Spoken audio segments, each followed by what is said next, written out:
Hey, and welcome back. Last time we went over a brief overview of Georgia Tann's life and her time with the Tennessee Children's Home Society, the child trafficking, etc. Today we're going to start right back at the beginning. July 18th, 1891, Beulah George Tann was born to a wealthy family. Judge Tann and his wife, Professor Yates, already had a 3-year-old son, Rob Roy. Then along came Georgia. Georgia's mom, being the Southern belle that she was, wanted Georgia to grow up and be a Southern belle.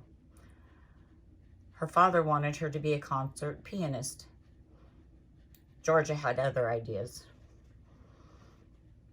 She hated the piano, but like any good daughter, she indulged her father.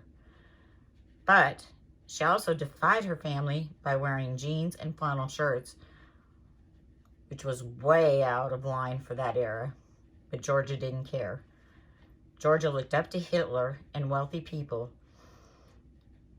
Her belief was that wealthy people were superior, and poor people were breeders and cows, not capable of proper parenting. She was also interested in eugenics. Georgia grew up, and in high school years, while her friends were out doing the debutante Southern Belle things, Georgia was volunteering at charity events, sweeping floors, cleaning, whatever she could, because that's where she felt comfortable. She did not have a lot of friends. Georgia did go on to the Martha Washington College and got her degree in music. She still was not happy. So she went on to Columbia University and got her degree in social work because her father said women of her stature were teachers or social workers. It was not fitting to be a lawyer, although he tutored her, and she did take and pass the bar exam. In 1916, she got a job teaching. That didn't last long. She said she lacked the patience for teaching and children. In 1922, she became a field agent for the Mississippi Children's Home Society. That didn't last long. She was fired. Reason being, quote, dubious child placing practices, end quote. She put poor children into rich adopted homes without the parents' permission and didn't care about the adopting family's backgrounds. I mean, can you imagine taking a child from a poor family, not checking out the new family and just giving them the child? Kind of crazy when you think about it. But in the spring of 1922, right before she got fired, a victim, Rose Harvey, was pregnant.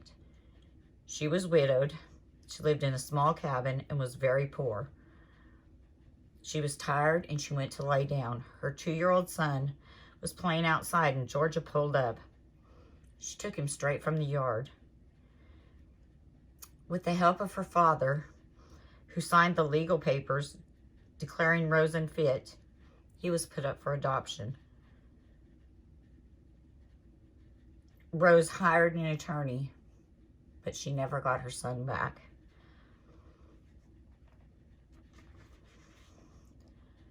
In 1922, she adopted a daughter, June.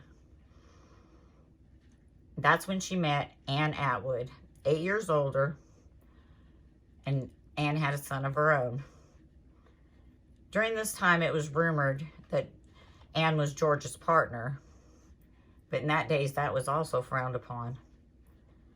So they became roommates, single moms, helping each other raise their children. Nobody was any the wiser.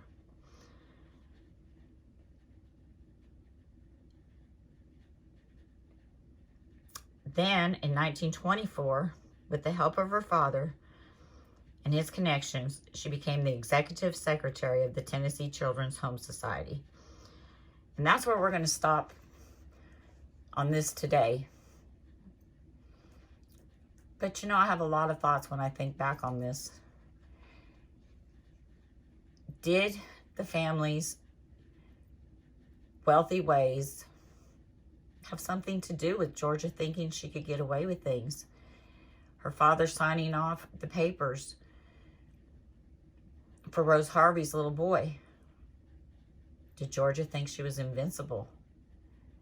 Did this lay the foundation for her future when she moved to Tennessee? I don't know. Did her beliefs in Hitler have anything to do with the woman she became?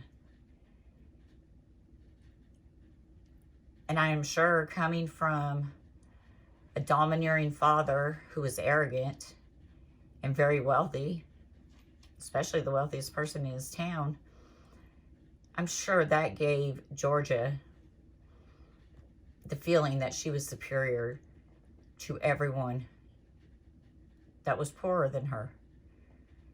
She showed real disdain for poor people, and that really bothers me. And her belief system was they were just here to breed, produce children, and to make rich people happy.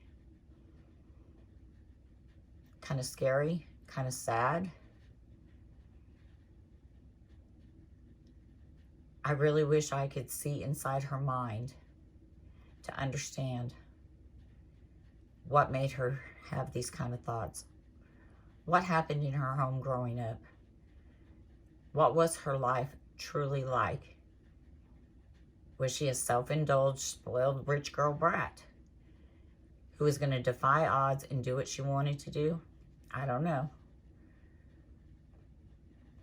But next time we're going to come back and we are going to go into our early days at the Children's Home Society in Memphis. And we're going to touch upon the accomplices and how all this worked together to traffic the 5,000 children. I hope y'all have a great night. Thanks for listening. Don't forget to like, subscribe, and I'll be back in a day or two with the next part. Thank you.